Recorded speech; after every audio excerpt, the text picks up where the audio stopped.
Mensen van harte welkom. Van harte welkom uit naam van Hein Jaap, Hilarides en van de stichting Beelds Eigenen. Ja, ik ben een vreemd gezicht van de meeste mensen. Ik ben Jim Beeldkert, ik ben een grauwster. Mijn naam is Eddy van der Noord en ik ben uitjouwer van Afscheid en Uitzicht, de nijste bondel Beeldse verhalen van Hein Jaap. En Hein Jaap heeft mij vregen hoe een soort van ceremoniemeester even in te leiden en straks hoe ik uit te leiden. En daartussen terugkomen een aantal sprekers. Nou, ik zal direct even wat vertellen over het boek, maar ik zal eerst even Jim Trop het programma hinleiden. Na mij komt Siets Puwalda ontwet en die zal een aantal stickies voordragen. Daarna komt Boukie naar voren, maar ja, je ziet maar een tweetal gedichten. We stikken wat gedichten. Dan komt Hendrik.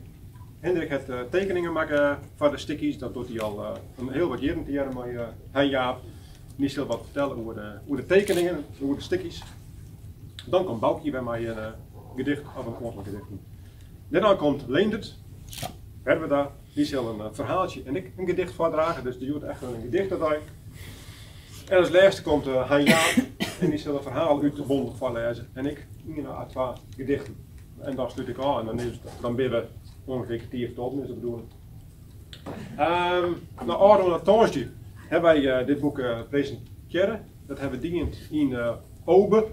Obe is het land van taal van Tresor, in het kader van de culturele haatstep. Dat stiert uit Snoer de Aldenhoven in Ljouwert. En een aantal van Jim, die heb ik daar toen ik jongen, maar een aantal ik net. Dat het boek bij Obe presenteren is net toevallig, want ja, Obe is het land van taal van Tresor. En het land van taal, Beelds, is een van de talen van onze provincie, naast het Fries. Het stellingwaarde is nog een taal, Beelds, ja, je kent dialect nemen, ik neem het een taal en dat kies is hoe dat een dialect weer, dan zou ik mijn pekkenveer misschien het uur rond voortzetten worden. Dus ik ben zelf Fries. Ik praat ook altijd Fries, als ik met Hendrik of met Hein Jaap praat, dan praten zij Beelds tegen mij en ik praat Fries. Waarom? Die het prima altijd. Niet altijd. Dat gaat meestal goed. Ja, meestal gaat dat goed. Nee, ik doe net in Beelds, dat is net goed, want ik ben de taal net machtig, dat jouwt ik helemaal niks.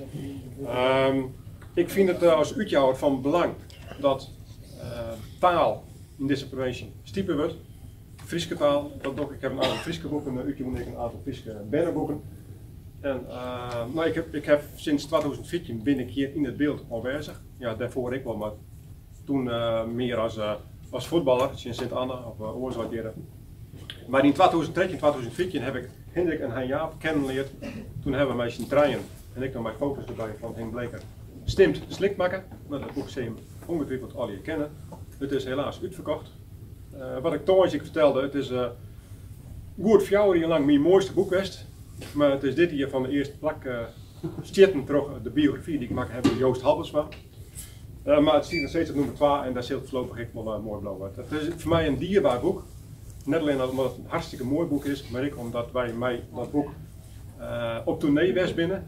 De culinaire Stim Slik Tour naar restaurant staan bij een programmaatje dat hier heel noffelijk. En op die wijze hebben wij dat boek en de Beeldse taal naar de meesten tapbracht. En dat, ja, dat vind ik uitjouwer niet alleen van belang, maar ik vond ik uitermate plezier van te doen.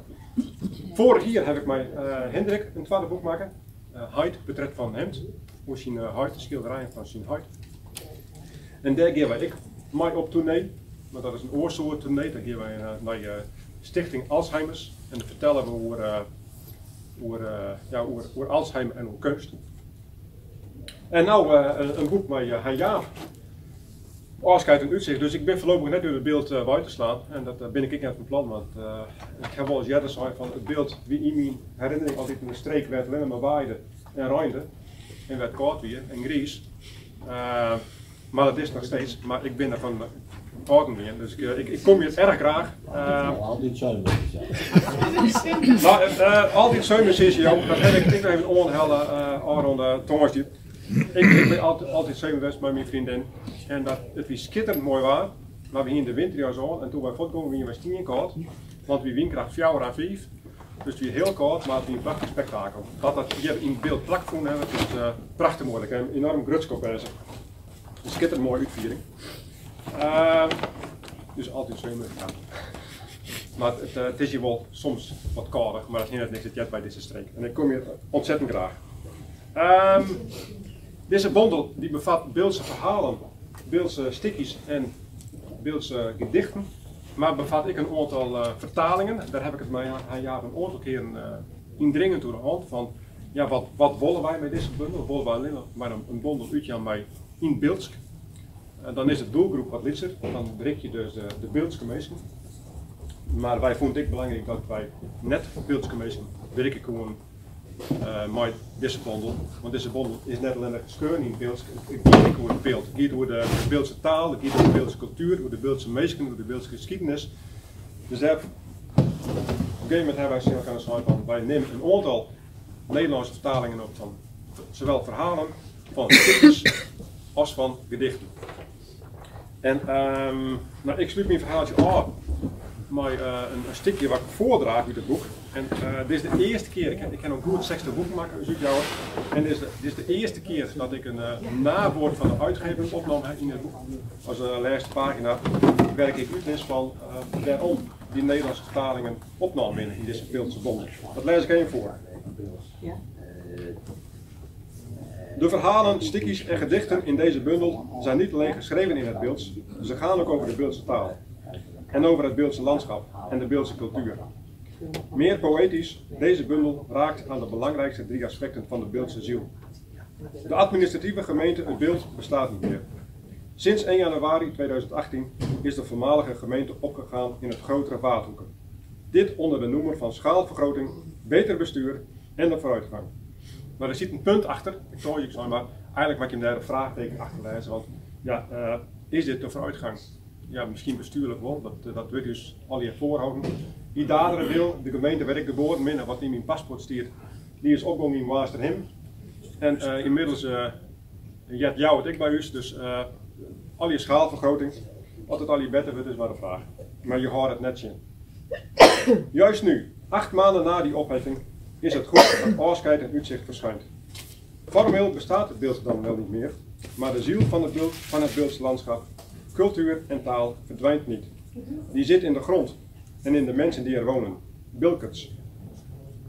Als uitgever vind ik het belangrijk dat deze Beeldse bundel verschijnt. Net zo belangrijk vind ik het dat een deel van de verhalen, stukjes en gedichten vertaald zijn in het Nederlands. Zodat deze bundel, en daarmee ook de 3 genoemde aspecten van de Beeldse ziel, voor een breder publiek toegankelijk wordt. Nou, dat zou hier mijn bijdrage. Ik moet vreetje Sitsi Bewalda, Bojo naar voren komen en nog wat stukjes voor te lezen. Graag.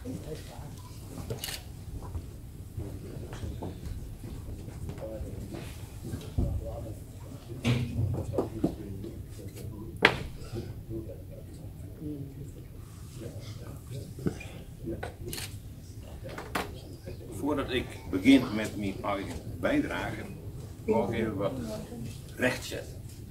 Er wordt, Eddie zegt direct, streektaal, dialect. Taal is Beeldse taal, is een dialect. Een dialect is een ander woord voor streektaal. Alleen de gevoelswaarde van dialect lijkt leger als van streektaal. En uiteindelijk is elke taal een streektaal. Het Nederlands is ook een streektaal. Het Beelds, het Hendelopers, het Streekers, alles. En daarom probeer ik duidelijk te maken dat dus dialect niet een minderwaardig woord, niet een woord is dat een minderwaardig etiket drukt op een taal. En ik vind ook spijtig dat dat zo gebruikt wordt. Beelds is dialect, dan laat het weg. Nee, dat is niet zo. En daar heb ik ook vaker over geschreven, een taal, streektaal, taal doet er niet toe, het recht van bestaan. Als er mensen binnen die dat praten. Maar ook dat er aan verschillende voorwaarden voldaan worden. Daar heb ik ook wel eens over geschreven. Woordenboeken, grammatica, nou noem ze maar op. En daar heeft het Beelds aan voldaan. Dus wat dat betreft is het Beelds een taal. Gewoon een volwaardige taal. En daar hoeven wij niet moeilijk over te doen. Zo laat het. En dat heeft het dialect. Geniet even nog, Hendrik. Is het niet eens af? Ja, ik hoor weer wat nice. Dat is wel. Nou, dat is het. ben ik blij over. Ik kreeg direct even het boek in handen van Hein Jaap. En ik heb alle waardering als je dat uiterlijk ziet, hoe mooi dat is. Hoe mooi het uitvoering van binnen is, inwendig. En de tekeningen van Hendrik erbij. Passend, die ken ik uiteraard deels van de krant. Geweldig vind ik dat. Ja. En dan werd dan altijd nieuwsgierig naar binnen, naar de colofon. Nou, daar staan van allerhande dingen bij. En dan staat er ook wat over de correcties. Maar allereerst, Hein Jaap, ja, ik was er ook zo wijs met dat ik de mogelijkheid kreeg om hier even te komen. En vooral, Hein Jaap, dat is een schrijven. Er zijn mensen die schrijven wat, en er zijn mensen die beschrijven. Dan maakt van een voorwerp, van een gebeurtenis, een verhaal. Dat boeit, van begin tot eind. Een ander schrijft dat en die schrijft zakelijk punten op. Zelfs schrijf ik ook wel eens wat, maar dat schrijft mooie, pakkende dingen. Dat vind ik geweldig. Eddie had kreeg ook een site dat heeft het over gehad dat het beeld erin waren nou, netjes, mooi. Daar heeft al hem even geïnstrueerd dat zo was. Nou, daar ben ik heel blij met dat dat zo is. Ik ben dus nooit om wat uit eigen werk voor te lezen. Dat vind ik altijd zo'n groot woord, uit eigen werk, weet je wel. Dan maakt werk. Een componist maakt ook werk. Ik schrijf wat. En als je nou vindt dat ik dan mijn eigen werk voorlees, nou, dat vind ik fijn, dat staat daar zo is. Want dat zo haast me ook inhuurt vandaag, hoor. Zo is het ook. Ja, nee, ja, bij mij is werk literair werk en bij mij is het afschreven woordjes.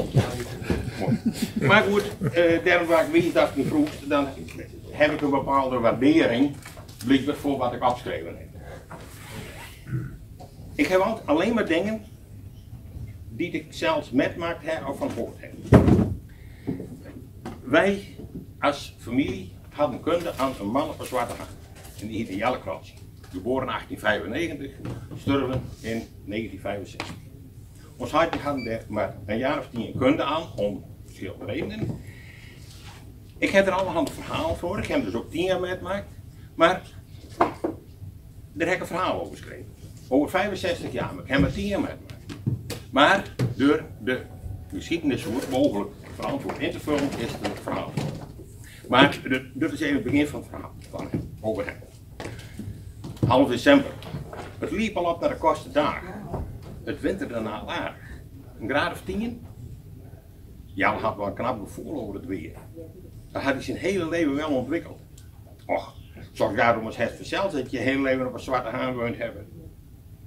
Dan kan men aan alle kanten de lucht schouwen en zien wat er op je aankomt. Het eten was weer begin. Hij wou nog even naar de hoek om te zien hoe het erbij loopt. Dat deed niet alle avond voordat u de weg ging. Het was goed donker. Ze hadden me toch zo getroffen dat de gemeente bij de ingang van het Zwarte Haan een lichtpaal zet had. Het was vanavond nog heel donker.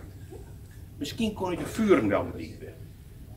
Daar had ik een hele aardige om te zien hoeveel vuurtorens had te zien waren. Soms 10, maar niet meer. Toen die tunnelkamers deur uitkwam en in de gang stapte, kreeg je wel in de gaten dat de kachel het nog aardig druk had. In het huis was lekker warm, maar hier? Nou, we gaan het hokken met dikke jas aan.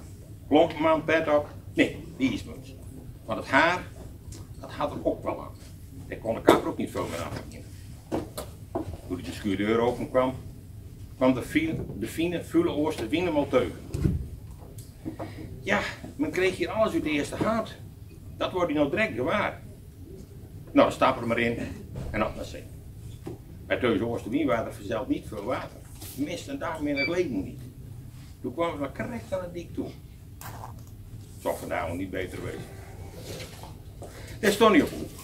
Aansluiting van een Nijendiek en een Pooldiek.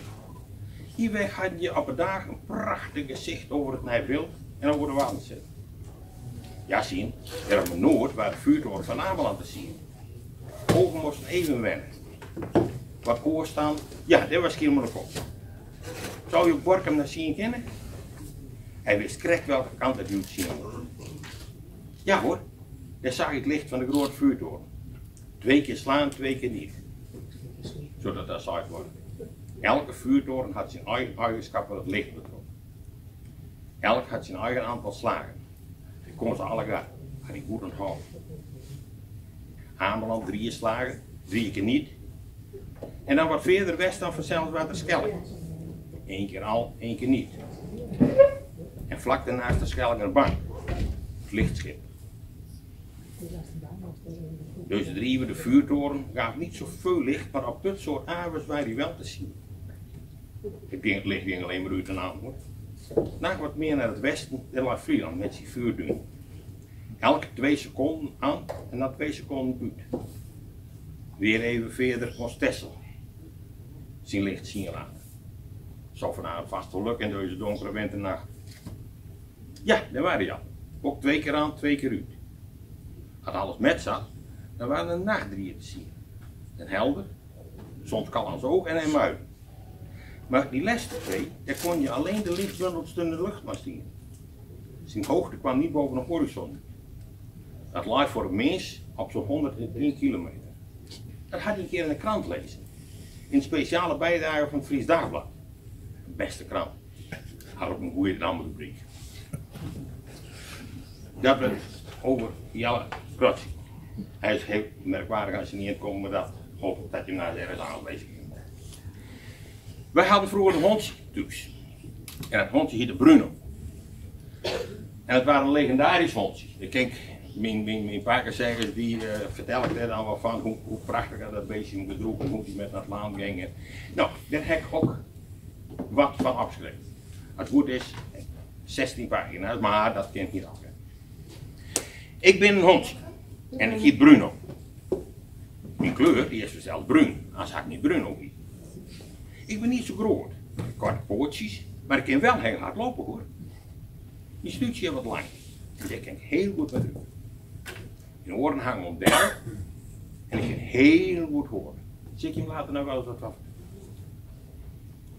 Ietsje verder. Op een zondag was het heel mooi weer. Toen gingen we met naar het fietsen. En weet je hoe ik met ging? Nee, vertel, dat weet je niet. Nou, ze zetten me in een fietstas. Met beide pootjes en het kapje erbovenuit. En fijn dat het was, ik hoefde niet te lopen. We gingen op een fiets naar de Zwarte Haan. En toen we bij de Sediek waren, toen sprongen we bij de fietstas. De hele overdag hadden de kinderen en ik best spelen. En de avond waren zo moe, maar het was wel een fijne overdag. Dat was Bruno. Nou, en dan heb ik nog een klein stukje. Ik zal niet, ik weet niet hoeveel tieren meer hebben, dat zal wel niet zo meer weten. En nou wil ik graag van je weten, werd het over gaat. Het is een eerste hoofdstuk van een boek en ik wil graag weten dat Jim, ik denk het wel, dat Jim weer een intelligent publiek en Jim weer goed belezen, dat zal vast van. Willem stond de keuken in. Mem, het zeepeert laat een haven op west. Hij is weer waarom. Mem wordt even koud, een klein toegelie. Hier had ze dan neerbreken. Meestentijds dat Barend hun man weer thuis kwam van een lange reis, dan zorgde ze ervoor dat alles op orde was. Deze reis naar Zweden, dat liep er wat vlotter gaan dan dat ze verwacht hadden. Men was krek met eten aan de struifbakken vandaag. Daar waren de kinderen slecht op. Fijn Willem, dat is even bij me komen geweest. Maar van wie Hestor doet? Van Trien Siebrus, mem. Zij had bij haar zoon op Halve geweest. En daar hadden ze zien dat het zeepeer in de haven binnen. Zo ga ik wat voor het met nog hebben. Barend was geboren, denk ik, ook op de Schelling. En daarbij was hij geboren als zeeman. Als jongen kon je hem altijd bij de haven vinden. Hij was niet bij de schepen weg te slaan. Waren ook wel te begrijpen dat hij als jongen van de jaren 15 al naar zee was. Eerst kwam hij bij zijn oma Piet op een kleine vissersboot. Al een mooi gauw kreeg hij plak op een boord die op Denemarken en later op Zweden. Die waren hout weggehaald. Dat was voor de Schelling timmermooi. Maar ook voeren ze wel deur naar voren in Vuzen en Amsterdam. Die Oostzeevaart voldaan waren goed. Had een goed verstand en leerde vlug. Niet alleen het schip had zijn interesse, maar hij wist ook al mooi aardig wel hoe de kust van de verschillende landen liep. Hij broer een echte zeeman. Het duurde dan ook maar een jaar of wat of hij wordt stuurman op het zeepeer. En later wordt hij kapitein. Dat waren al zo'n 35 jaar. En daarmee kreeg ik vast werk op Oostzeevaart. Doet hij als stuurman, wat meer vastigheid had, ging het op een trouw. Mike en Barend worden man en vrouw. Ze kregen een huis op Formeren. Het duurde na 10 jaar en toen kwam Planne Willem verlicht. Later kreeg Willem een 2 zusjes. Willem was ook niet bij de boorten weggeslagen. En je zult dan wel begrijpen dat hij ook voorbestemd was op tegen. Eerst dat jong meisje bij zijn huid, die kon er wat op passen voor me. Later voer hij na een jaar wat bij Tjeerd Jaans. Ik zag al wat een deze jongkerel. Heel wat had hij in zijn mars. Hij kon vast wel stuurman worden en later kapitein, zo had ik zijn mening. Nadat hij minder jaren bij Tjeerd Jaans voeren had, wordt hij tweede stuurman, maar verder waren er inkassen van het eiland, waren er nog Zeeland Vink. En de tijd wil ik het hierbij laten, had nog meer, maar... Nou, mijn vraag. Daar gaat het op. Willem Barends, alles walvisvader. Dat is wat zachtjes, maar... Willem Barends, de walvisvader. Nee, ja, dat in de boord. Willem Barends was ik een walvisvader wel. Ik dacht dat ik geschiedenis beter kon. Nee, maar waar gaat het op? Wat werd er door de inleiding van? Ja, ik vraag hij niet alleen. Nou. Nee? Geen flauw idee. Overwintering op Noord Zembla. Mooi.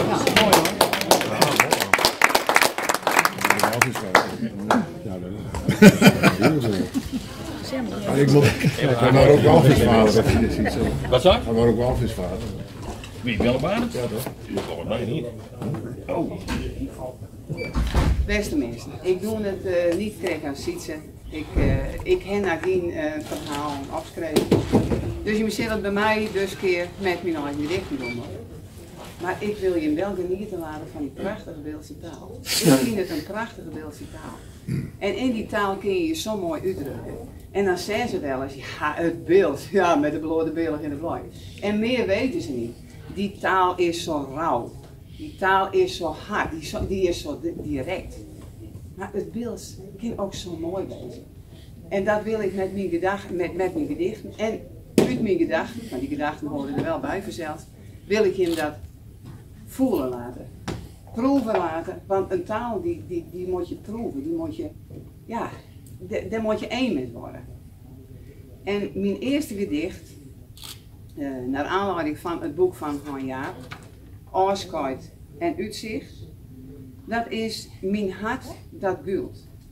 En ja, uiteindelijk hebben wij het afscheid van het beeld alweer achter ons laten. Maar het heeft wel impact gehad. Het heeft mij associeerd in. En met mij een heleboel. En ik heb het gedichtje toen gepubliceerd. Mag ik zeggen.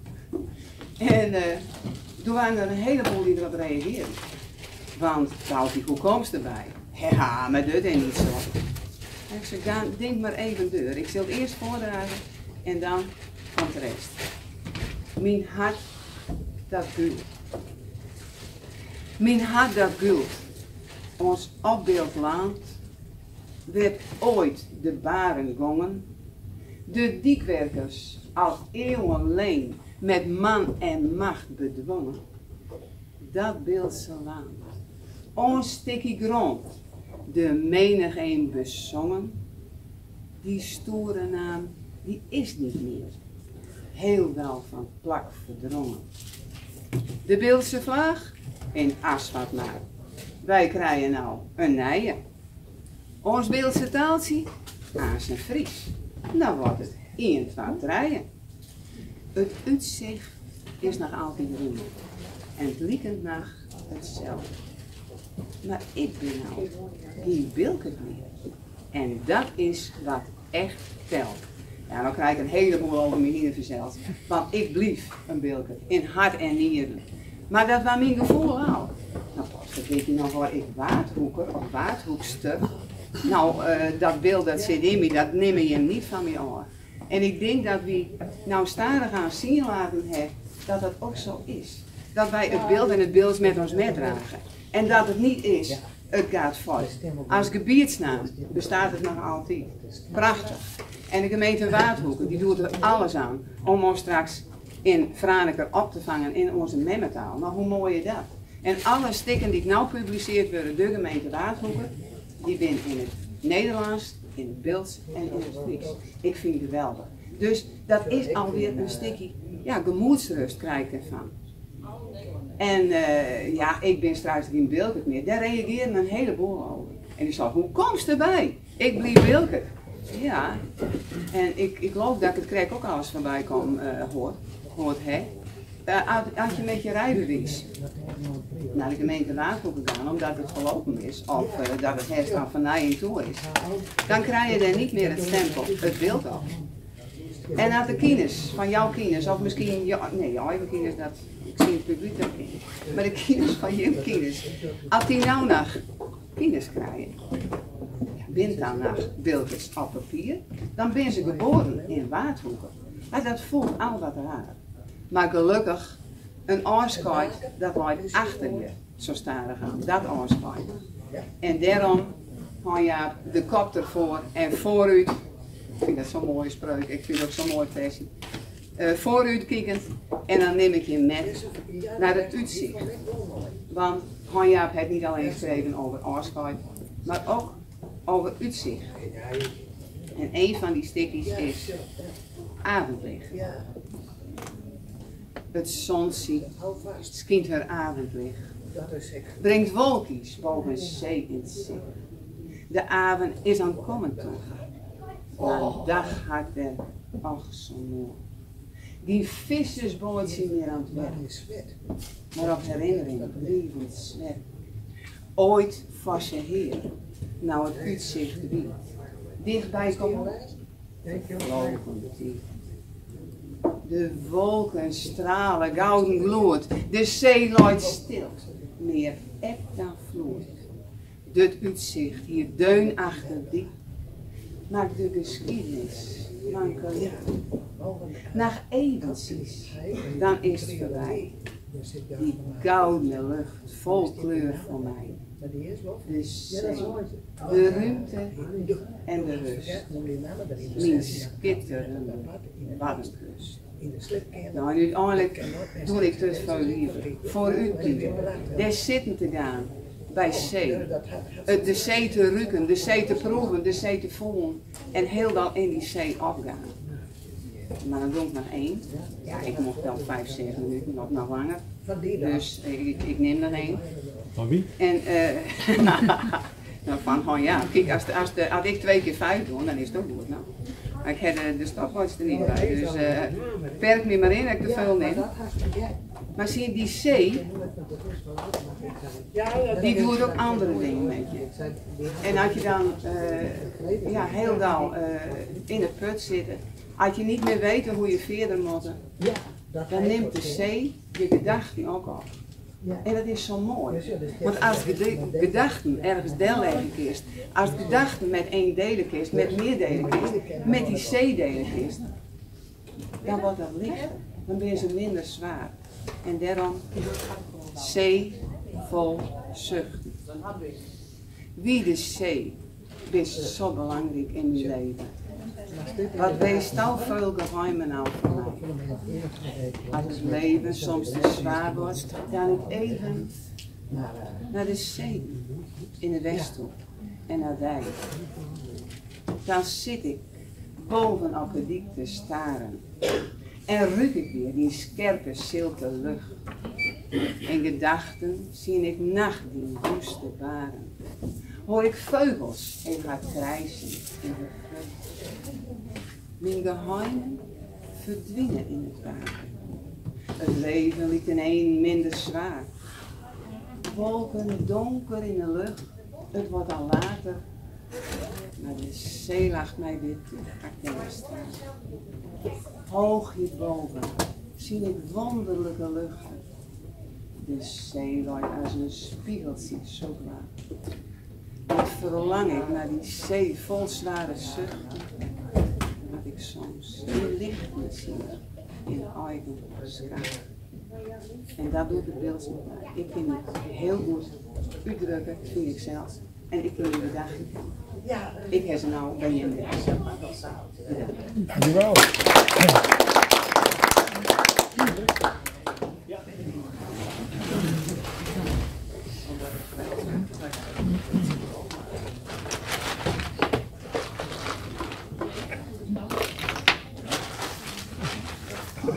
Plastic tasje zit maar al niet meer. Krijg ik geurwedstrijd? Vaak een rustig. Kinderbaltje moet ook daar komen. Kinderbaltje zeker. Ja. Maar over uitzicht gesproken, bouwt je weer best. Ik moet in één keer denken aan waar wij vroeger woonden. Ons huid zo uit van het allermooiste plakje van het beeld, want ik heb uitzicht op Belk. Dat kom je weg, no?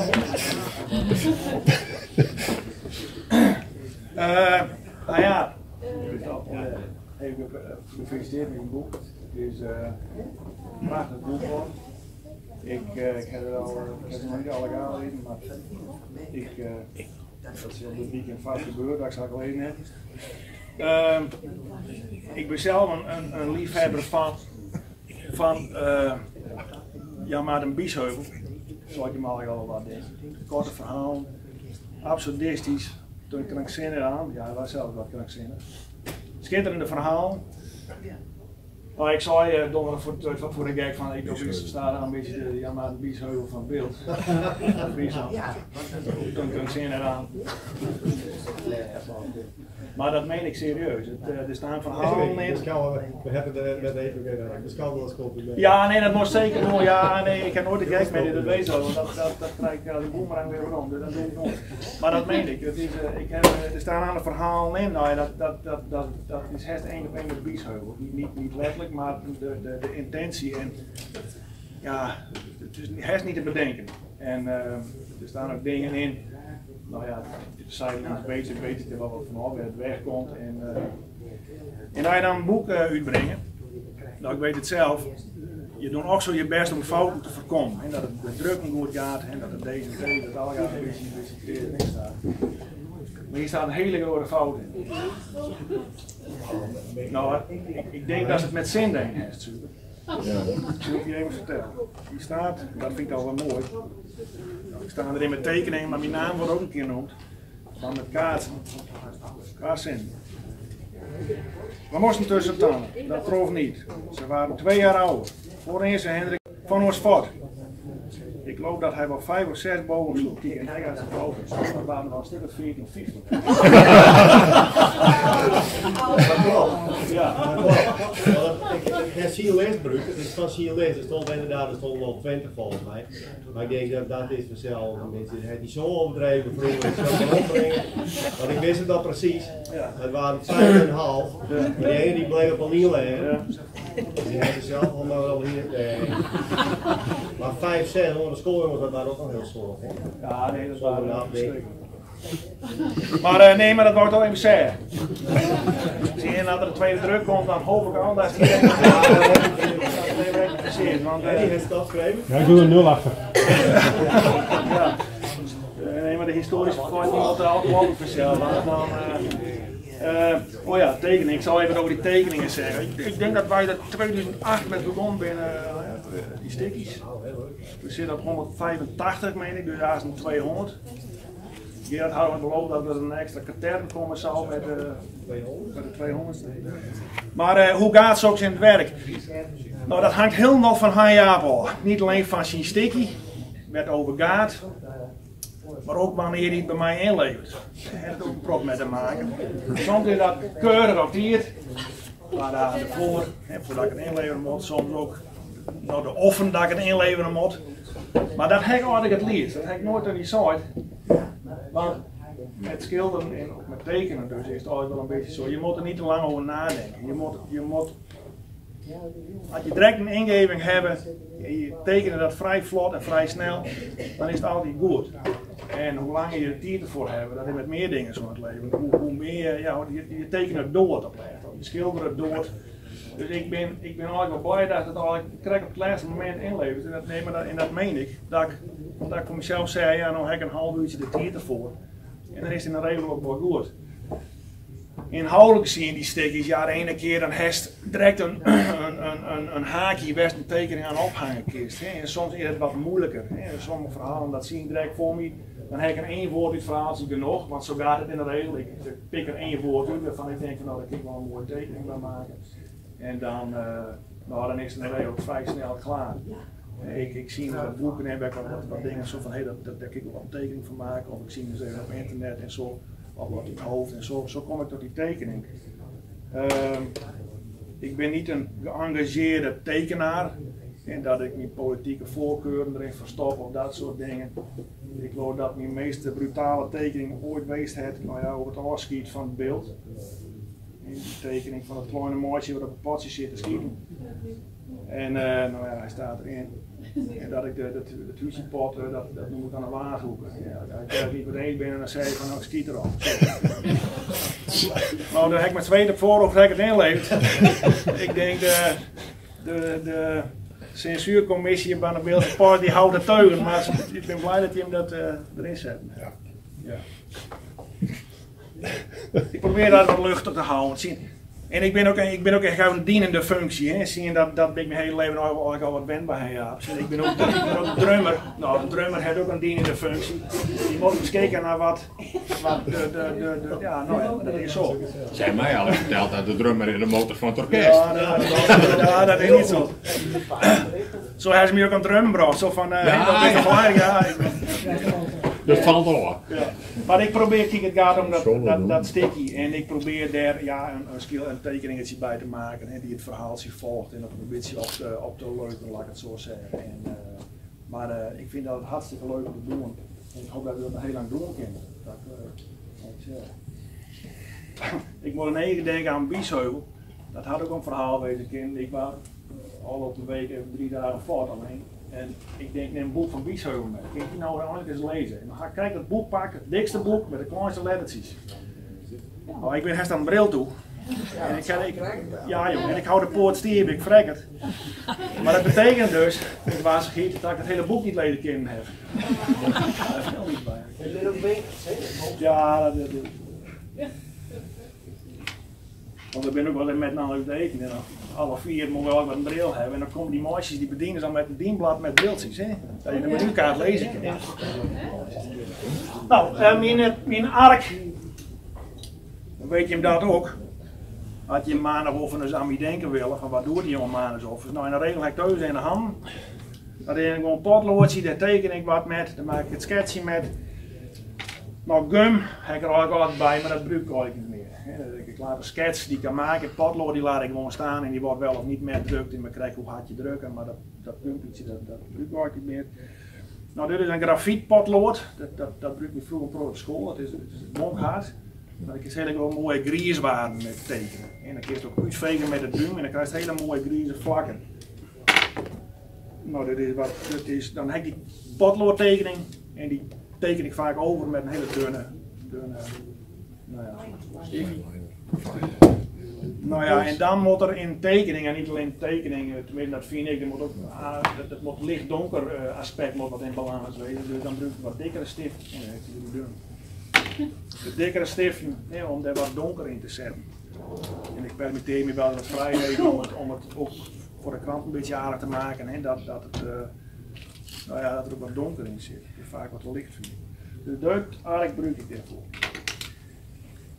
Ik zal direct, ik heb al even een voortekening maken, maar ik zal direct even in een portretje van haar jaar. Direct zeker hem even aanmaken in stift en dan kun je het daar eens even zien hoe het wordt.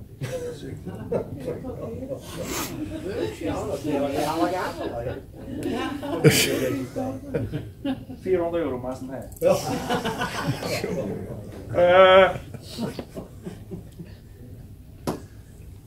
een verhaaltje. Even aanhakend op oorschiet en uitzicht. Toen ik begon te schilderen, nou dat is 25 jaar geleden, toen las ik een heel groot verhaaltjes van Tom Telleren, de eekhoorn in de mier. Dat zou je misschien wel wat. Dat gaat over beestjes in een groot bos, die wonen met een ander. En alles kan. En de olifant die kan thee drinken bij de eekhoorn. En dan kun je in het holletje en hij mezelf. En ze eten ook wel taart. En kaalstik in het bos. Nou, en toen scheelde ik ook een prot beesten. En die het ook menselijke handelingen verrichten. Dat kwam hier een beetje weg. Dat vond ik mooi. Daar had ik wel aardig iets aan. En door je verhaal er zit ook een klein, het is voor kinders, maar het is ook voor grote mensen heel geschikt. Er zit eigenlijk een filosofische toon in. Een beetje moralistisch, een klein overdenken. Nou, dat herstel ook, vind ik. En toevallig las ik vanochtend al even het verhaaltje van het lot. Zeg ik dat goed? Ja, dat is ook. Ja, nou, daar staat het ook zeer moralistisch, zo van, begin je dan vrolijk, van je maten moet je het hebben. Dat pikte ik er een beetje op. Nee, maar ik al. Nee, maar over oorskiet wou ik je met een klein verhaaltje van Tom Teller voorlezen. Zonder bril.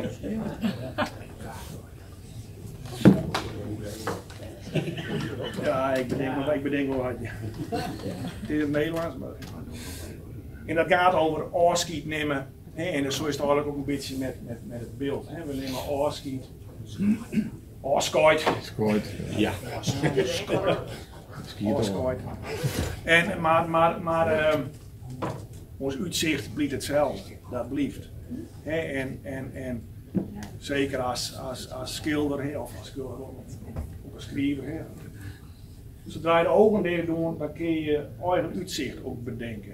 En dus een keer dat oorskooit, dat is eigenlijk een soort boemerang, maar andere dingen komen er weer met rond. En dat vind ik wel heel mooi. Herinneringen, gebeurtenissen, dat soort dingen.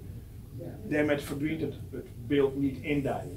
Dat beetje komt op het bouwen van het beeld blijft wel in ons zitten. Nog is het fort, het beeld krijg je niet uit de mensen zelf. Op een ochtend klopte de mier al vroeg op de deur van de eekhoorn. Gezellig, zei de eekhoorn. Maar daar kom ik niet voor, zei de mier. Maar je hebt toch wel zin in wat stroop? Nou ja, een klein beetje dan. Met zijn mond vol stroop vertelde de mier waarvoor hij was gekomen. We moeten elkaar een tijdje niet zien, zei hij. Waarom niet? Vroeg de eekhoorn verbaasd. Hij vond het juist heel gezellig als de mier zomaar langskwam. Hij had zijn mond vol pap en keek de mier met grote ogen aan. Om erachter te komen of we elkaar zullen missen, zei de mier. Missen. Je weet toch wel wat dat is? Nee, zei de eekhoorn. Missen is iets wat je voelt als iets er niet is. Wat voel je dan? Ja, daar gaat het nou om. Dan zullen we elkaar dus missen, zei de eekhoorn verdrietig. Nee, zei de mier, want we kunnen elkaar ook vergeten. Vergeten? Jou? riep de eekhoorn. Nou, zei de mier, schreeuw me niet zo hard. De eekhoorn legde zijn hoofd in zijn handen. Ik zal jou nooit vergeten, zei hij zacht. Nou ja, zei de mier. Dat moeten we dan maar afwachten. Dag. En heel plotseling stapte hij de deur uit en liet zich langs de stam van de beuk naar beneden zakken. De eekhoorn begon hem onmiddellijk te missen. Mier, riep hij, ik mis je. Zijn stem kaatste heen en weer tussen de bomen. Dat kan nu nog niet, zei de mier. Ik ben nog niet eens weg. Maar toch is het zo, riep de eekhoorn. Wacht nou nog even, klonk de stem van de mier nog uit de verte. De eekhoorn zuchtte en besloot te wachten, maar hij miste de mier steeds heviger. Soms dacht hij even aan beukennotenmoes of aan de verjaardag van de Tor die avond, maar dan miste hij de mier weer. 'S Middags hield hij het niet langer uit en ging hij naar buiten. Maar hij had nog geen 3 stappen gezet of hij kwam de mier tegen, moe, bezweet, maar tevreden.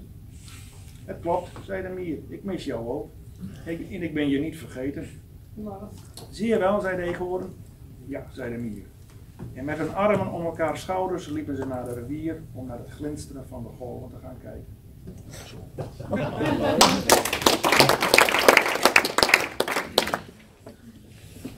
Boukje.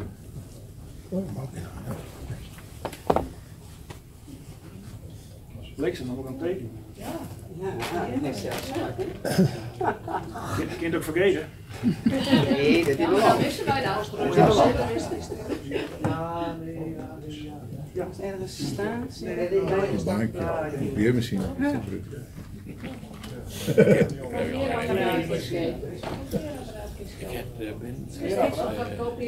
Oh. Nou, doet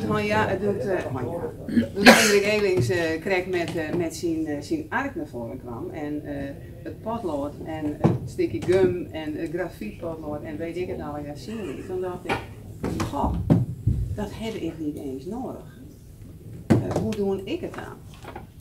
Nou, gedachten, die houden je bezig. En ze vragen mij ook wel eens, Boukje, maar hoe kom ik die gedichten dan? Zit dan bij C en zit het dan schrijven? Nee, dat doe ik niet. Want ik heb inderdaad dat beeldse landschap, die C en wat ik over schreef, dat heb ik in mijn hoofd. En soms word ik midden in de nacht wakker en dan denk ik, oh ja. En soms loop ik ergens boven, dat had ik met een kindergedicht. Dat waren de inkpot en een kroonsjepen. Ik geloof dat het zo heet. Toen liep ik boven en bed opmaken en weet ik wat. En daar heb ik op mijn kast een oude inkpot staan. God, inkpot. En ineens begon dat van een inkpot en een kroonsjepen. Jeetje mina, die kinders weten niet eens wat een kroonsjepen is. Nou, toen heb ik dat een beetje figuurlijk, letterlijk en weet ik wat maakt. Dus op les dan doet hij, dan valt de inkpot op de grond en alles is aan barrels en die aanlooit heeft. En dan zei de kroonsjepen, mijn kroontje moet maar even aan. Het waren een echte heer. Dus dan maakt hij zelf weer een fantasie van. Nou, wat ik nou voorlezen ga, of voordragen ga, dat is geen fantasie. Dit is dus waar gebeurd. Maar dit is ook een beetje, dit is alweer even leven. Maar ik vind het zelf wel leuk om te doen. Het is wel een afscheid. Een ode aan een goudrenet. In ons tuintje staat een goudrenet. Een hele mooie boom. Als die hier in een mooi die bloeit, dan is het correct een droom. Hij zit dan vol met blommetjes. Het lijkt een grote roze wolk. Soms hebben wij beziek en dan trekt hij heel wat vol. Als het daarna weer zomer wordt en wij zo heet als brei, dan is zijn skaat weer lekker koel. Elk als een kind zo blij. Dan in een hest, zijn kroon zo vol, zo hoog, gaat met een stok. Wij plukken ons het rambam, want de appels moet in het hoog. Maar och, nou gaat die dos belies. Ons boom is al zo oud. Hij is 100 jaar, dan is hij best. Nou het hij door hout. Van het winter staat hij hier voor het laatst. Zijn barst valt op de grond. De takken wordt hij zelfs omwel. Hij is zo min als de hond. Hij mag nog 1 keer vlammen straks. Dat wordt zijn vreugdevuur.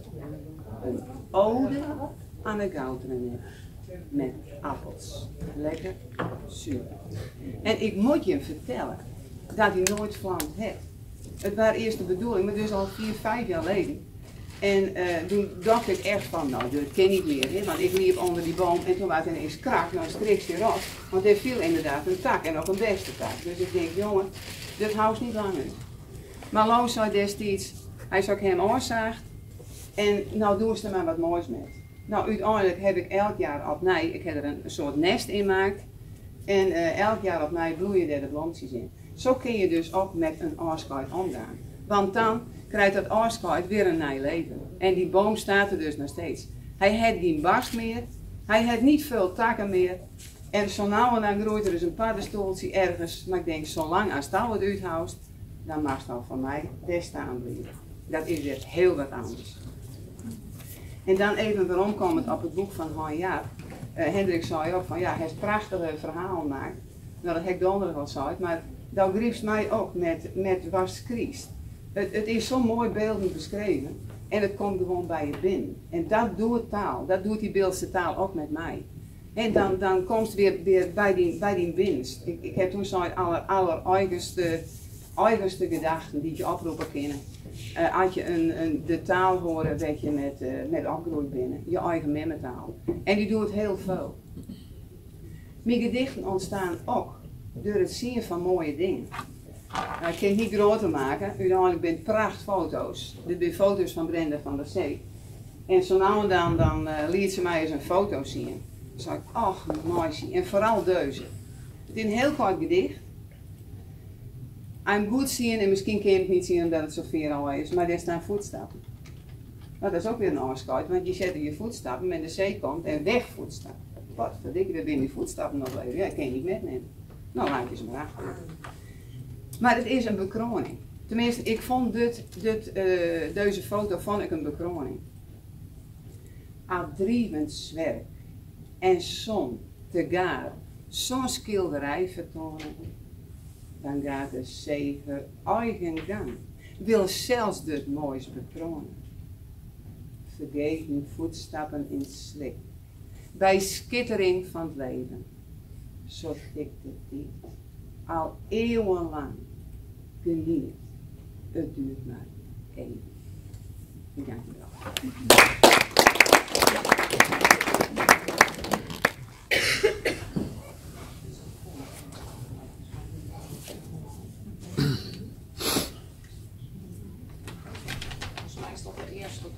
Afscheid en uitzicht. De gemeente Het Bilt bestaat zo'n 1 januari 2018 niet meer. Maar de gebiedsnaam Het Bilt is officieel als naam vastgelegd dankzij een voorstel van Vrije Bilkens in de laatste raadsvergadering van de gemeente Het Bilt, december 2017. De eigenheid van het taal- en cultuurgebied Het Bilt zal in de nakomende taal- en cultuurnota van de gemeente benoemd worden. En dan zullen ook de dorpsnamen, denken wij, aan de orde komen. Worden de dorpsnamen op Het Bilt als versterking van de eigenheid van het Biltstalig, dat stichting Ons Bilt jarenleden al in de raad van het Bilt verplooid heeft. En wordt de taaleigenheid alleen in het openbaar zichtbaar met de Biltstalige dorpsnaam boven, maar dat is weer zoals het nou is, onder de Nederlandse. Het is een vraagteken, afscheid en uitzicht. Het Bilt is nou een gebiedsnaam, een gebiedsdeel in Waddenhoek.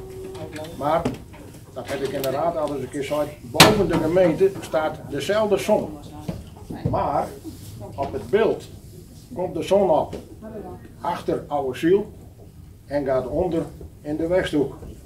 En dat blijft ook een kenmerk van de eigenheid van het Bilt. Die ontstaanseigenheid van het Bilt heb ik in een gedicht dus als volgt vastgelegd. Het Billand laai voor eb en vloed. Land en zee, zee en land. Vogels en vissen. Monniken en bediekers. Land uit zee. Schepping. En in het verlengde hiervan de woorden van Albert Cuperus. God maakte hemel en aarde om te wonen en te werken.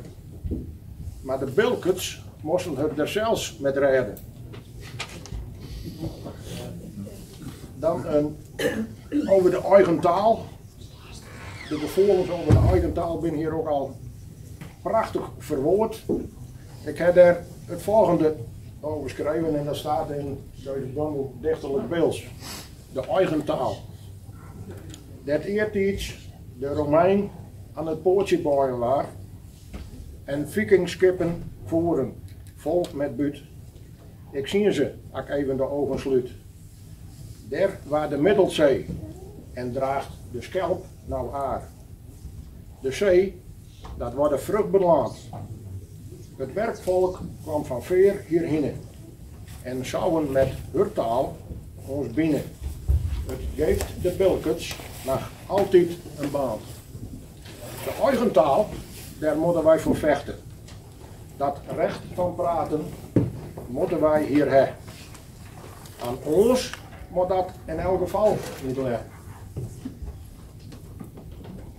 En dan Ja, over het ark, wat bruk je? Nou, Hendrik, het is bij mij gewoon een balpen. En ik heb het Guster geschreven, en dan zei het ook al, hoe vlugger en hoe korter had je erover nadenken, hoe beter had het wordt. Nou, het volgende. Het laatste, uitzicht. Ons kines hebben straks een eigen taal. Natuurlijk is er niet veel aan te doen. Want 's morgens krijgen ze geen les. En 's middags ook geen Bils verhaal. Ze gaan te schaatsen als het winter is. En 's zomers skultje blinken, dat doen ze niet meer.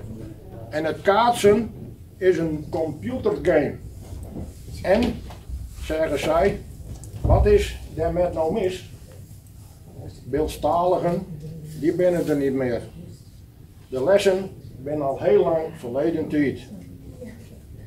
De eigenheid van het beeld, het zeggen door de sfeer, dat leidt begroeven op het veld van eer. Want een taal die het leeft, verandert in de tijd. Maar storft dermet een zachte dood. Nou, dat maken wij niet met, zo zijn we nou. Maar het is ook niet morgen en ook niet heel gauw.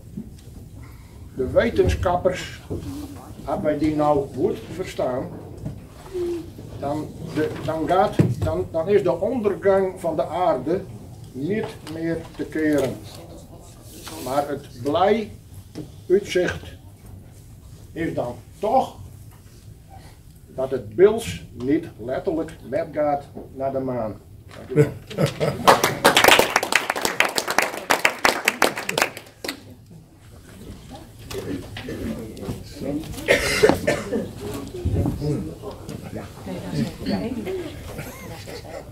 Die krijg ik wel later nog eens, maar we waren al wat later begonnen. Ik weet niet alweer binnen voor 11:30. Het stond 11:30 dat we al op een beetje zat.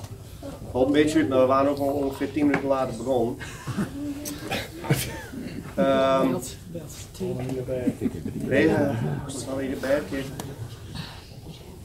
Ja, nou ja, allereerst wil ik je mee allen bedanken dat je met allen binnen, sommigen weer binnen. Na donderdag. Het is altijd weer geweldig om te zien vanzelf en je moet ook altijd weer afwachten. Het is, ik wil direct even zeggen, het boek, ik ben hier door een gelukkig toeval, we hadden de heer apotheker wel vroeger, maar het toevallig kon niet zeg maar, want hij deed het al normaal niet, maar omdat hij kreeg een functie is, kon dat nou misschien. Hij zei tegen mij van, opgelucht, het boek, opgelucht, bleef het heel wat stil. Misschien ook wel omdat het niet een echt beeldwoord is, dat ik het niet goed begreep. Tenminste, het is niet echt een beeldwoord, maar wel opgelucht. Wel een beetje. Nou, bedenk maar wat aans. Ja, dat zei ik ook. Dus, ik denk dat, ja, ik zei ja, opgelucht. Ja, ik zei dan, het idee dat het niet helemaal goed gaan is of zo. Ik vond er heel serieus op been. Nou, we waren lang met wat anders bezig. Maar en ik denk, ja, nee, maar ik zei, dankzij de uitgeverij van de Noord, die is altijd heel strak, en dat zei ik serieus hoor. Heel strak met de planning en zo, en nee, ja, het zal nooit verkeerd komen kunnen, dus opgelucht, nee. Nou ja, toen zag ik wel dat misschien al een lange afdwaald waren. Toen kwam ik een dag later, ik denk, nee, ik ben niet opgelucht, ik ben gewoon blij. Misschien is het ook wel hetzelfde trouwens. Dus hoe langer ik erover nadenk, hoe meer ik denk, misschien ben ik ook wel gewoon opgelucht. Maar oplucht zou het dan misschien wezen mogen. Ik wil ook even zeggen dat dit boek, ik ben los van dat ik er heel blij mee ben. Ben ik ook heel blij en niet oplucht dat er een hele groep mensen, misschien al wel iedereen die hier zo wat zit, enkeling na misschien, die hebben min of meer aan het boek metwerk. Sommigen enorm veel, anderen weer wat minder. Maar ook in het verhaal en de ontmoetingen, met al die jaren heen, ja, doe je altijd weer inspiratie op. En uiteindelijk ontstaat dan soms, daar komt het al gewoon wel. Ik kon niet de lucht vallen zelf. Ja, we hebben een beetje toch wel wat gekozen voor het thema. En dat is ook dankzij Eddie, is de bundeling wel ontstaan door, ja, in het teken van dit jaar, het afsluiten van het beeld. Maar ook duidelijk het uitzicht. En het blijkt ook wel een mooi thema te wezen, want daar ken ik zelf ook wel echt wel wat met. En zoals ik wel merk vandaag ook, iedereen die gesproken heeft, heel mooi gesproken heeft. Ik was heel blij met de bewalden zien worden, of Sietse zien worden vanzelf. Sietse is een groot schrijver trouwens, heeft een geweldig boek geschreven. Ik was ook heel blij met Hendrik zijn aandeel. Ik wilde wel tevens even bij opmerken dat die fouten, dat waren fouten inderdaad. Ik het zin maken, dat wordt bij recht zet. Er is eigenlijk maar één fout. Dat is niet de fout, maar één ding waar ik gewoon een beetje speed, maar daar had ik dus geen speed van, dat wou ik zeggen. Daar had ik geen speed van, ik denk wel jammer. Die paar baltjes meer of minder die ik daarboven sloegen heb. Er is wel één ding, dat speed is een groot woord, maar dat vind ik wel jammer, het woord londig. Dat verdedig ik even aan Jan. Want Jan en Boukje hebben de teksten grotendeels ook doorgeweest. Daar heb ik lang over twijfeld. Zeker het woord londig, dat is zeg maar dat het geluid heel veel draagt. Dat heb ik niet gebruikt. Ik weet omdat ze er gespied van hebben, maar ik heb er nog vaak over nagedacht. Want ik vind het een prachtig woord. Ik kon het eigenlijk alleen maar uit het Fries. En ja, helaas, Jan, ik heb het niet gebruikt. Het is wat meer een Hollands woord nou. En ik ken die ook niet krijg zeggen waarom. Het waren ook niet omdat het dan misschien niet wil. Nou klaar. Misschien had je het weer een keer zien en hij misschien al gebruikt. Maar fijn, daar gaat het wel over. Die woorden verdwijnen dan wel. Dat ben je dan ook bewust. Als je het hier niet inzet, dan is het misschien ook helemaal afval. Dus daar zit je altijd wat net. Maar goed, dat ga je ook niet teugen. En dat heb natuurlijk verder daar, of alleen dat ook al heel mooi site. Nou, tot slot wil ik nog even aan Boukje refereren. Die heeft donderdag hele mooie woorden gesproken. We hebben de laatste 10 hebben met elkaar te maken. En ik wil op Boukje even zeggen dat we een prachtige boek Babbelen Gugies. Daar moet je ook even een tijd voor hebben. Ik ben al, ze hebben me vroeger dat ik er met haar helpen wil om wat liedjes ervan te maken. En dat ben ik wel heel in het net. En dan ga je die teksten vaker en vaker lezen. En dat is nog één keer zo. Het is niet alleen maar, ik zeg het niet alleen voor mijn eigen boek. Want zo moet je beslist niet zien. Maar ik wil met tekst, dat is ook mijn eigen ervaring. Hoe vaker hij soms dingen leest, en dat geldt natuurlijk niet voor alles. Hoe mooier dat vaak wordt. Niet altijd. Dat had ik nog bij één boek dat zeggen is bij het boek van Boukje, Babbelen Gugies. Als je met aan de slag gaat, dan zie je het hoe mooi en je hoort het zelf voorlezen. En er is dan niks in Babbelen Gugies te zeggen. Maar hoe mooi dat dan wezen kan. Qua klank, qua hoe dat loopt, qua vorm en uiteindelijk wat de betekenis daarvan is. Nou, ik heb wel uren over doorpraten. Ik heb er ook prachtige discussies met Leonard en Siets over gehad. Maar daar zit ik niet met vermoeien. Ik zal gewoon een stukje voorlezen. Hendrik refereerde er heel toevallig al aan, want hij wist niet dat ik het lot voorlezen zou. En eerst aan Jem, dan heb ik ook maar een vraag. Wat is nou wel de moraal van dit verhaal? Nou nee, dat zei ik wel heel verkeerd. Hendrik heeft de moraal van het verhaal al gezegd. Laten we het zo zeggen. Misschien is er ook een andere moraal. Dat was een moraal waar ik dan zelf meer aan dacht. Maar dat laat ik ook graag in. Het lot. Met dank aan Leonard Verweda, zeggen wij. Romer had al jaren doorwezen moeten. Maar hij soop en rookte gewoon door. Alle dagen bracht de SFV-man een witte bal, een pak melk en 2 flessen Berenburg. Het slokken waren al wat dreger geworden. Romer was opereerd aan de slokderm. Die had hij niet meer. Met de slankie gooit hij de drank door de keel. Het suipen was misschien niet zo goed meer, maar hij soop er niet minder op. Als hij ophouden zou, ging hij dood, zei hij. Dat dan dronk hij maar door. Op zijn 50ste was Romer aangekeurd. Hij had een stik in de knieën. Meer dan 30 jaar had hij internationaal transportregeling. Niet één had zo hard Zuid-Europa heen en waarom rijden kan als hij. En nooit honger maken, he? Nooit lijden en alleen. In alle landen kon hij hem rijden. Maar het vervroegde pensioen kreeg wat te vroeg. Rome kon meer stilzitten. Hij moest wat uitvinden en dat wordt het café. Hij mocht altijd al graag over een borrel, maar nu wordt het aan werk. Op het dik had hij de uren nooit bijgehouden en dat deed hij in het café ook niet. Hij ging deur aan het niet meer komen. En dat duurde bij Rome vrij te lang. Het had hem wel een knieën en een huwelijk kost. Want kreeg voor zijn prepensioen was zijn vrouw bij hem weggegaan. Soms die tijd, zo op Rome als een Malij. De enige die hem bijhouden kon, was Pieke. Pieke had in zijn jonge jaren Nederlands kampioen snelwandelen geweest en kon nagaan de super. De eer van het kampioenschap had dan ook niet lang duren. Een kampioen wat eert en in het café gebeurt dat met bier. En als je zo'n brood lopen, heb je ook een brood dorst. Nou, de dorst had hem zelfs eigenlijk schaap. Al leek Pieke dan wat sluw, hij was de tukste van de twee. Romer was scherp als een slepende herder, alleen meer sluw slim als stuk. Qua uiterlijk hadden ze ook niet prof van onder. Romer was blond en een redelijke kleerse verschijning, al waren het kleerse dat dan vanzelf was. De wangen waren rooier geworden, de neus blauwer en de tanden bruiner. Pieke had al nooit de mooiste geweest en hij waren door de jaren heen ook niet knapper geworden. De grote en het donkere haar hong hem iets sluwer en vetter bij de cocktail. Maar het kon allemaal even niks meer schelen.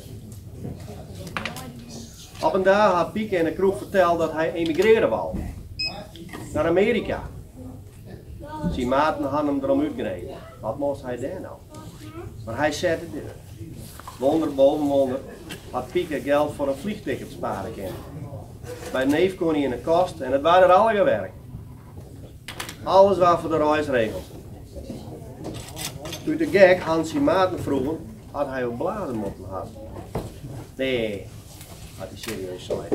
Nee, ik moest alleen wat papierenboel invullen. De avond voor die afstak had Pieke een afscheidsfeestje in het café. Hij had wat mensen nood en verder zat een stamgast aan de tafel. Het was al zo gezellig. Alleen Pieter dat zijn grote vriend Rome nog kreeg op deze avond ziek was. De kroegbaas had hun dat Rome het niet hebben kon, dat zijn maat hem in de steek liet. Op een tijd riep Pieke met een frommetje aan het praten. Ze kwam uit de buurdorp. Normaal zat ze daar in het café te suppen. Maar ze had gehoord dat er hier wat te redden was. Er had er alles van dat er wat worden kon. Tom en nou aan toe vloekte Pieke in hemzelf. We hebben nog krek op avond dat ik emigreerde zal. En na een paar flesjes dacht hij er ook al niet meer aan. Maar ja, wees at niet waar. Aan het eind van de avond was ze met een mens. Ze had geen geld voor een taxi en er ging geen bus meer. Van de waaromstijd wordt Pieke nog. Maar als je aandacht nodig om een frommetje met te krijgen. Ze vroten eerst vrij wat teugen. Lopen wou niet meer en onderwees moest ze 2 keer in de berm zitten om te bekomen. Uiteindelijk kreeg hij haar bij hem in het huis. De andere dag had Pieke vrij. Hij zou anders vliegen. Het vliegtuig nog later op overdag. Yveske hoefde nergens zien. Maar die overschouwde nog even gezien. Maar toen moest Pieke naar Schiphol. Ze nam voor altijd afscheid. Yveske kon wel met de Schiphol naar Pieke. Dat was goed. En ze zetten naar het café. Daar stond de kroegbaas klaar met de auto. Maar Pieke ging niet. Hij bloed de hele emigratieboel aan. Hij bleef hier. Bij zijn Yveske. De kroegbaas wist niet hoe hij het had. En het vliegticket dan vroeg. Ah, dit maar geldje, zei Pieke. Yveske heeft maar veel meer weer. De rit naar Schiphol ging over. Breng ons maar naar Yveske huis, zei Pieke. Daar emigreer ik in. Glimmend van geluk stapte hij in auto. Maar zo vlug had Yveske in de besnijding van een fan kwam, zo vlug waren de liefde ook weer over. Ze houden het nooit lang met één. Dat was algemeen bekend, alleen had Pieke daar in zijn dweperige boy niet aan wil, doet hij wat aanscoren. Na een week was Pieke daarachter dat het niks worden kon. Maar ja, toen waren het later maar geëmigreerd. Het spaargeld was weg en Romer was erom. Romer liet zijn supermaat niet naar ons opkomen. Hij had pieken bij de straat en liet niet meer los. De twee maten hadden gauw eens ergens waas. Maar als het komt super op, waren ze het altijd direct eens. Op een avond kreeg de man een helder idee. Ik weet hoe het bij geld verdienen kunnen, zei Piekert en Romer. Ze zaten naast de ander aan de tafel. De kroegbaas hong over de tapkraan en zag naar een die achter de doorgangsmaat stond. Nou, hoe dan? Vroeg Romer. Toen de kroegbaas even voortliep, zei Piekert: ik werk om eens op de drukkerij, op de krant. Ja, hè? Aanston is er een loterij. En ik druk de lotsies. Nou, bij het opmaken van de krant is het winnende nummer bij ons al bekend. Dus voordat dat nummer in de krant komt, druk ik dat lot. En dat een idee, knees Romer. En hij nam slag. Maar wie haalt het geld op? Nou, mij verdenken ze vanzelfs. Het geld doen we door de helft. Hoe best is het bijkomst?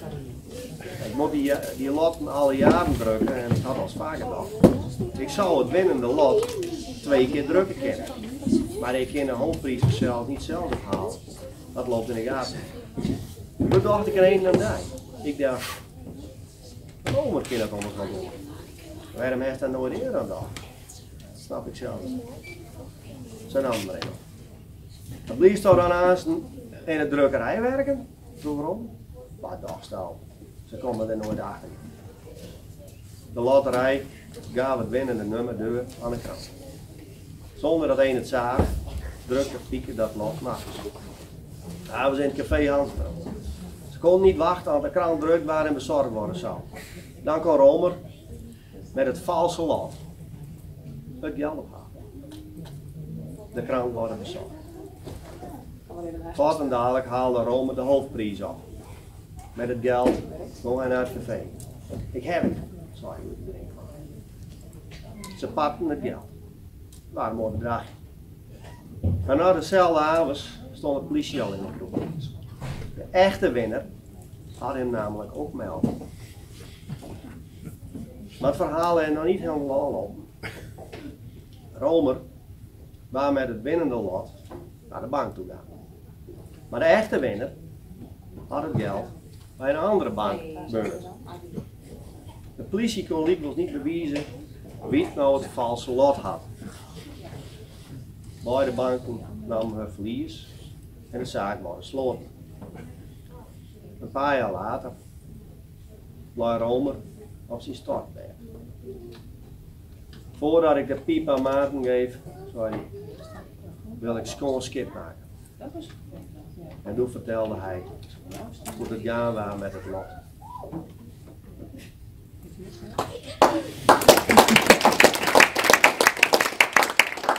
En toen was het verhaal had ik nog niet al op, maar dat hebben we er niet in gezet. Alleen.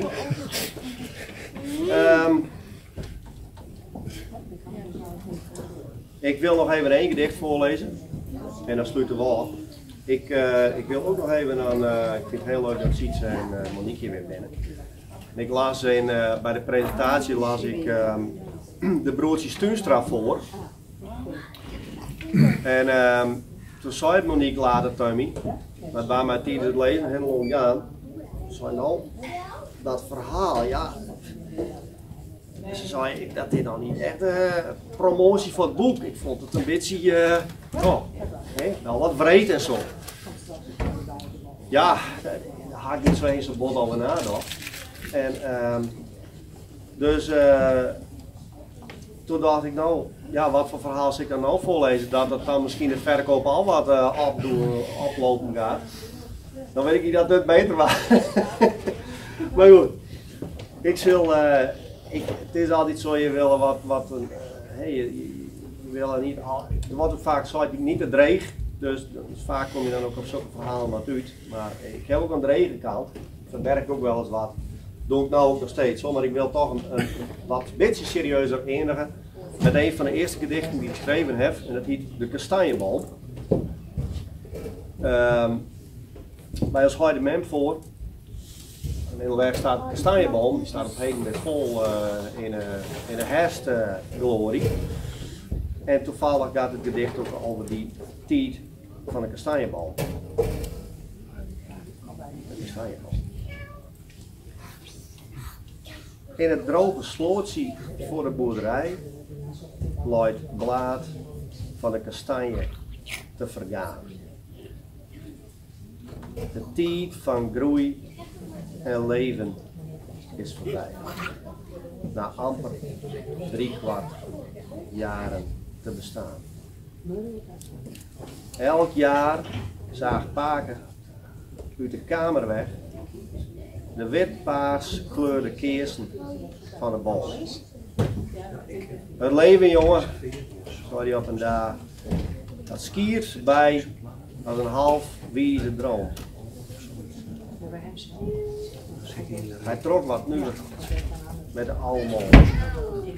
Zie je al die boom daar? Die zo prachtig bloeit. Als jonkie plantte ik die in de grond. En moest ze zien, dan, zo is hij groeid. En weer zie ik Paken voor kamers uit en draait zijn hoofd, mijn kant, heel starig. Nou, daar sluit ik met door. Ik wil je bedanken. Ik wil ook maar even zeggen met het gedicht, dat heb ik donderdag ook zei. Woorden, dat staat ook achterop. Woorden brengen niet waarom wat beest hebt. Ze kunnen wel herinnerings tot leven brengen. Zo wat weg is, weer even waarom van. Ik hoop dat ik dat bereiken kan met het boek. En dat zal al heel wat wezen. En ik wil je heel hartelijk bedanken voor je aanwezigheid hier. En ik hoop ook dat je dezelfde ondervindingen krijgt met deze woorden, maar ook de woorden van alle sprekers van vandaag. Dank je.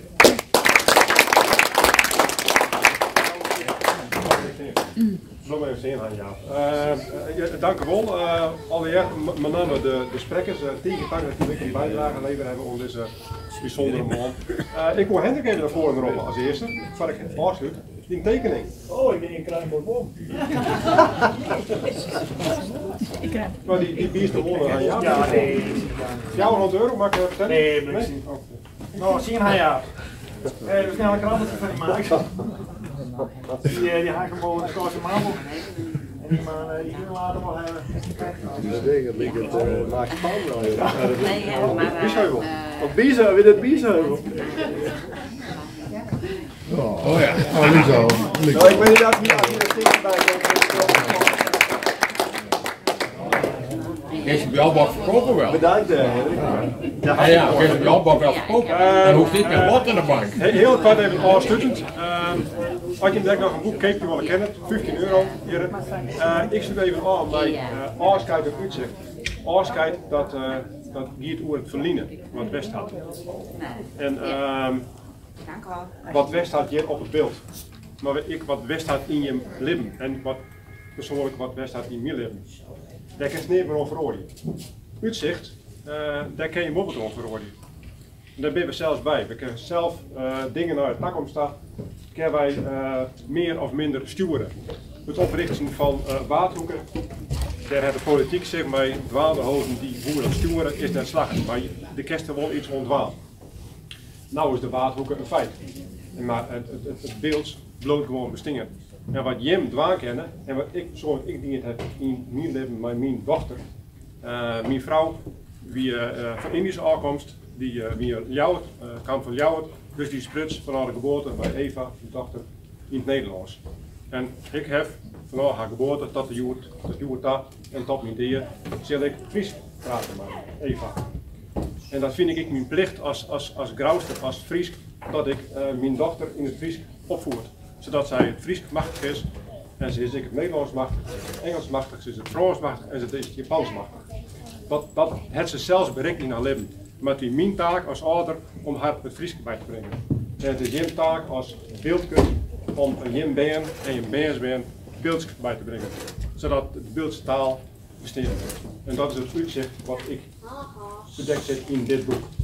Dankjewel en fijn dat je me nog eens bent.